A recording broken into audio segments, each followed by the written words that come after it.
ഇപ്പോൾ ദൈവം കല്ലറയിലാണ്. മരിച്ച് അവൻ മൃതരോടുകൂടെ അടക്കപ്പെട്ടു.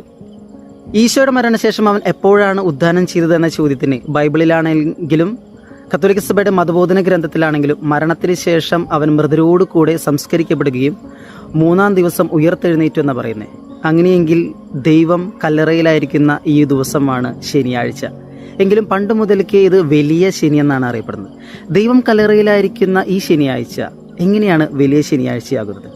മാതാവിൻ്റെ ഉദരത്തിൽ നിന്ന് ജനിക്കുന്ന ഏതൊരു മനുഷ്യനും ക്രിസ്തുവിൽ പുനർജനിക്കണമെന്നുള്ളൊരു വിശ്വാസം അവനെ അനുഗമിച്ചിരുന്ന ഏതൊരു ക്രിസ്ത്യാനിക്കും ഉണ്ടായിരുന്നു. പൗലോസ് അവൻ്റെ ലേഖനങ്ങളിൽ പറയുന്നുണ്ട്, അവനോടുകൂടെ സഹിക്കുകയും അവനോടുകൂടെ മരിക്കുകയും അവനോടുകൂടെ അടക്കപ്പെടുകയും ചെയ്യുന്നവൻ അവനോടുകൂടെ ഉയർപ്പിക്കപ്പെടും.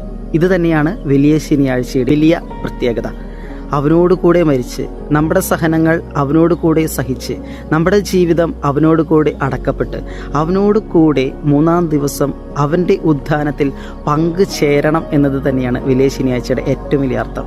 അതിൻ്റെ അനുസ്മരണവും ഓർമ്മയുമായിട്ടാണ് അന്നത്തെ ദിവസം ജനിച്ചപ്പോൾ മാമോദിസ മുങ്ങിയ അതേ വ്രതവാഗ്ദാനം ഏറ്റുപറഞ്ഞുകൊണ്ട് ബോധത്തോടും വിവരത്തോടും കൂടെ ഏറ്റുപറഞ്ഞതുകൊണ്ട് മാമോദിസ നവീകരണം നമ്മൾ നടത്തുന്നതും അവൻ്റെ ഉദ്ധാനത്തിൽ പങ്കുകാരാകുന്നതിൻ്റെ അടയാളമായി പുതിയ തിരി വെഞ്ചിരിച്ച് നൽകുന്നതും.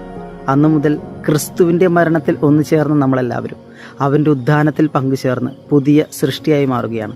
ഉയർപ്പിൻ്റെ മഹത്വത്തിലേക്ക് പ്രവേശിക്കുകയാണ്. അങ്ങനെയാണ് ദൈവം കല്ലറയിലായിരിക്കുന്ന ആ ശനിയാഴ്ച വലിയ ശനിയാഴ്ചയായി മാറുന്നത്. അവനോടുകൂടെ അടക്കപ്പെട്ട നമ്മളും 3-ാം ദിവസം അവനോടുകൂടെ ഉയർത്തെഴുന്നേറ്റ് ഉദ്ധാനത്തിൻ്റെ മഹത്വത്തിലേക്ക് പ്രവേശിക്കുന്നു.